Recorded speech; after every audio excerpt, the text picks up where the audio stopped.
Hello, we are here to make another video, a great video, a wonderful video about the Bill of Rights. And we've already had one video out there about the First Amendment. We're going to tackle a couple more amendments today. I apologize, my voice is a little hoarse. I just came back from a wrestling meet where I was screaming, yelling, and jumping up and down. So, I'm pretty worn out. But we're going to knock this thing out and we're going to learn a lot. We're going to have lots and lots of fun. Before that, we're going to start by having fun with folding paper. So we're going to take our paper and we're going to do some pretty fantastic things because we're going to start by doing this. We're going to fold our paper just like hamburger style. Now, long ways is hot dog style. This is hamburger style. We're going to fold it once, just like a book. And then we're going to get crazy. I'm talking crazy, off your rocker crazy. We're going to fold it one more time, just like this. With me?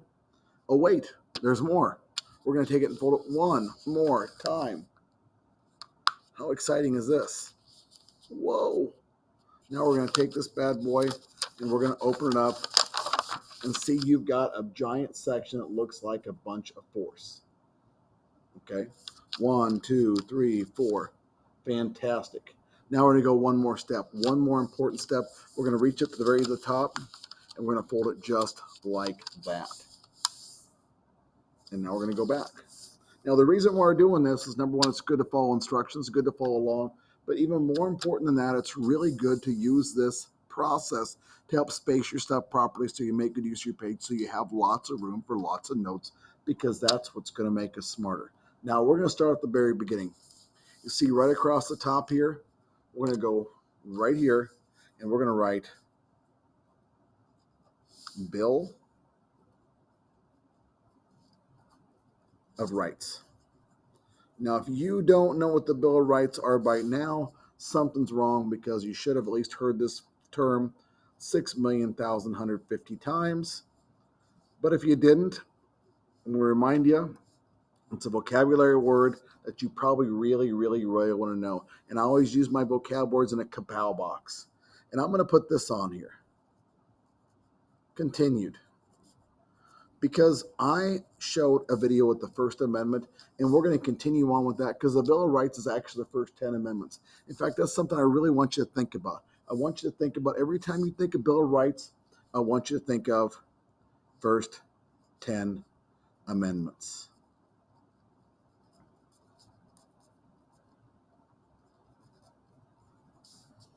And when I think about things like that, I use a little think aloud cloud.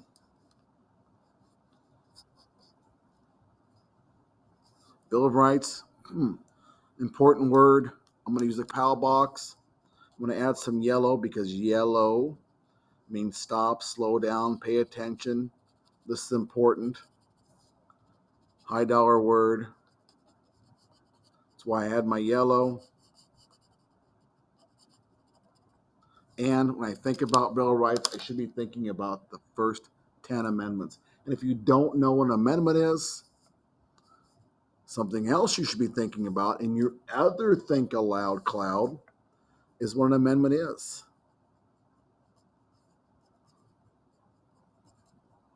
Amendments are changes.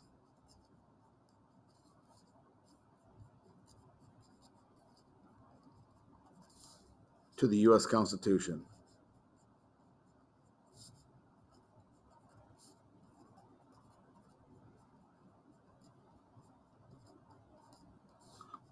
Okay. And once again, when I'm thinking about that term, I got a little think aloud cloud, because I want to train you to look at your notes and make this connection that every time you think of that term, these are the things you should be thinking about. Now, to get specific, we're going to talk about the Second, Third, and Fourth Amendment. And we're lumping these all together because they kind of have to do with things that would go straight back to the Revolutionary War. I start thinking about things with Concord and Lexington. I start thinking about the quartering of soldiers, the Quartering Act. These are contributing factors to what caused the American Revolution. And these things are actually really tied to these things in the Second, Third, and Fourth Amendment. So we're going to go ahead and organize this. And you notice I haven't gone past this second line here. I'm going to go ahead and draw a line. I'm going to box this out a little bit. go all the way over, and then I'm going to come right down the middle of my middle crease. Then I'm going to come over here. I'm going to box this one in. Pretty exciting. We're going to box this one in. Extra exciting. We're going to box this one in. Whoa. Off the charts exciting. And the last one, not so great. But you know what? It's there. So I've got 6 boxes right now. Now I'm going to break down my second, third, and fourth amendment. So here's the second amendment. And I want to remind you, this is important. The Second Amendment is something you definitely want to remember. I'm going to put this in a little kapow box because in my world, this would be a vocab word because I would definitely test you on it. And a lot of things go on the news. I would say a high percentage of politics and arguments are over this particular amendment. And some of you may actually have families that practice this, or you have families who are dead set against it. But the bottom line is this: when we talk about the Second Amendment, we are talking about the right to keep and bear arms.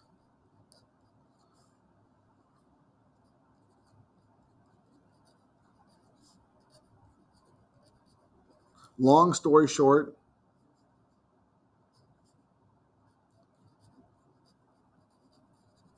having guns. Do you believe that you should have the right to have a gun? Now, I know a lot of people think that reasonably maybe there should be exceptions. Some people probably shouldn't have a gun. If you're a mass murderer, or you just got out of a psych hospital, or you've got a history of violence, maybe you shouldn't have a gun. But many people believe that this is one of the most important rights in our Constitution. And they're very, very serious about supporting this. And it's a passionate topic.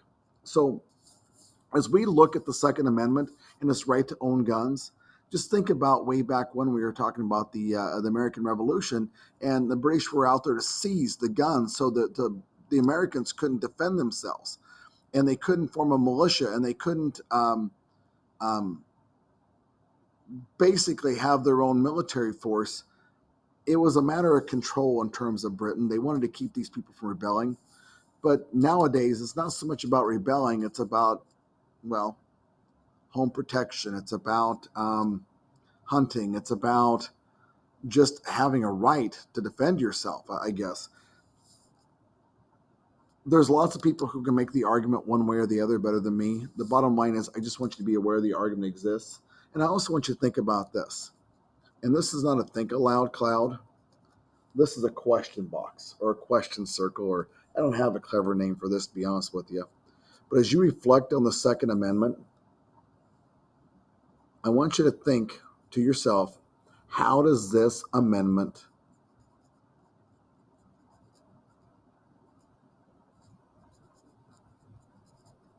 affect you? And maybe it doesn't affect you at all. Maybe it affects you a lot. You know, a lot of people would bring this whole topic up when it comes to school shootings. And that's been a very, very serious topic.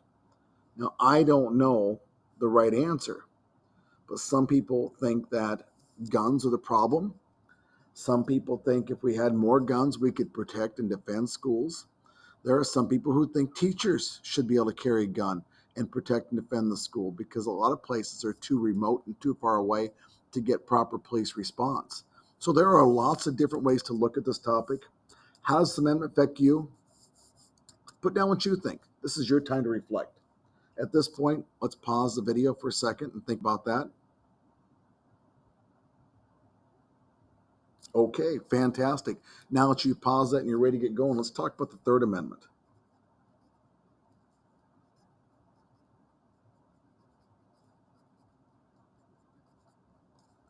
The Third Amendment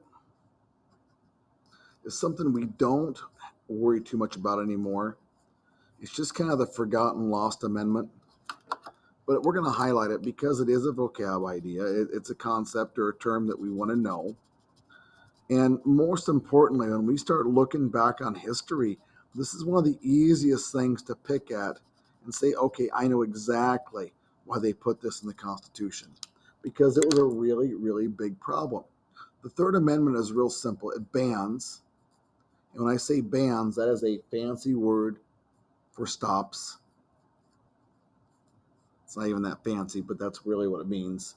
It stops the government from being able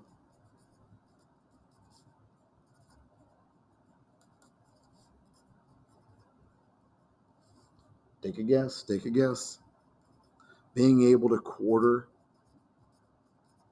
soldiers in private homes.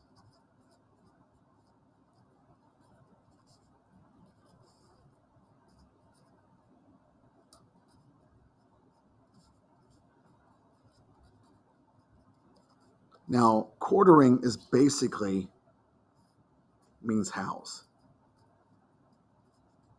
This is where people are housed, this place where they stay, where they sleep. Um, we know from prior studies that in the revolution, leading up to the Revolutionary War, was a major practice the British did was they would force people to have British soldiers in their home and provide for them. This was a way the British were using to offset costs that went with having a standing army in the colonies and protecting people. It didn't go over very well with the Americans, and obviously it's one of the reasons why they wanted to stand up against the British. And it was important enough to put at the very beginning of these Bill of Rights that they insisted were part of our U.S. Constitution. So that's what that is. Now, I want you to think about this a little bit, and I've already told you the answer, but I want you to think about this. Why? Why would the founding fathers?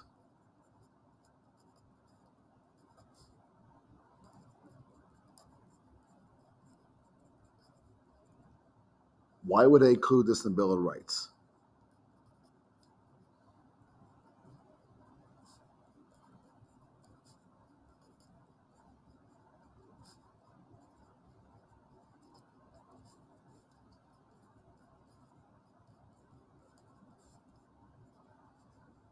Now, I understand, like I said, I just got done telling the answer. This is a good chance for you to rethink that information and put it in your own words. But also, it's a great opportunity for us to make connections between one event and another. And that's a big part of history is making connections between different things. So take a minute and go ahead and recite or go ahead and put information down there in your own words as to why the founding fathers would include this. I'll make include better. Include this in the Bill of Rights.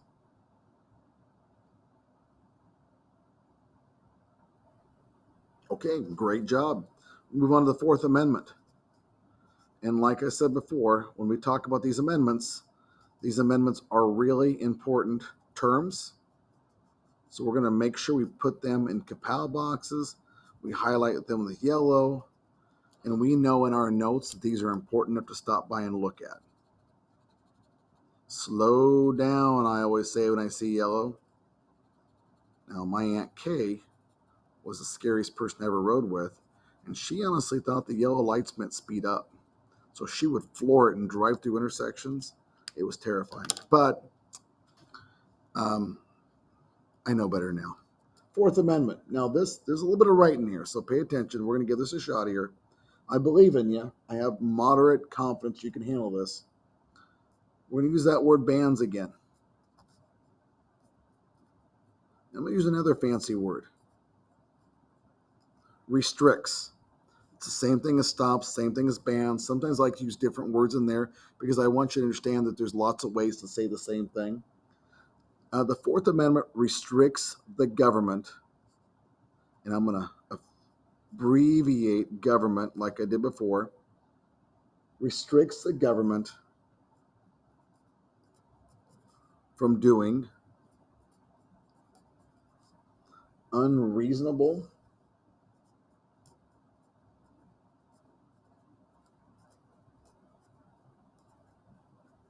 And I think that's something, a word we've used in the past. In fact, I know it's a word that's come up before. We talked about reasonable versus unreasonable ways to evaluate evidence. Government from doing unreasonable searches and seizures.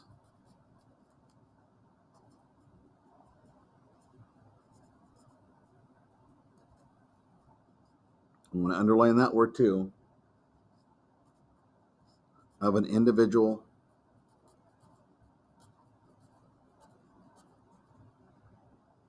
or their private property.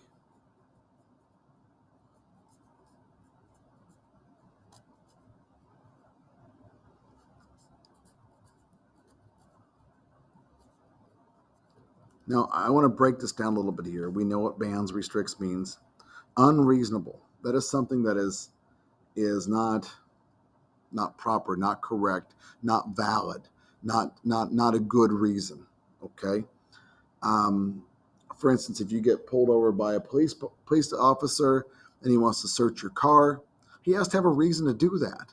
Now, if he rolls down that window and a bunch of marijuana smoke comes rolling out, well, he's got what's called probable cause. He's got a pretty good reason that maybe there's illegal activity going on in that car. Maybe if the cop pulls you over and he looks over and he sees an open can of alcohol in between your seat. Okay, now the cop realizes that maybe that's illegal. It's called open container. You can't do that even if you're over 21. So once again, the police officer might say, well, there's something bad going on. But if they pull you over just because you're driving a little fast, everything looks normal, they can't just look at your car and go through it. And they can't take your car and seize it. When you see something, you take it. Now, if somebody is arrested on drug charges or they're arrested committing a crime, yeah, the police can seize that vehicle as evidence. And sometimes they'll take it and auction it off and make some money on it. But it's got to be reasonable, and it's got to be proper, and it's got to be legal to make that happen. And anytime we talk about the word private, that means it's yours. Public is everybody's. Like a park is public. A public building is a school.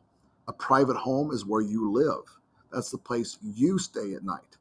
A private yard, a private vehicle, those are yours. They're not public vehicles, not like the bus that transport people around town. So the Fourth Amendment is to protect you from having unreasonable searches and seizures of your stuff and to protect your private property. A lot of this has to do with privacy and your individuality. Okay. Um, why is this important to you?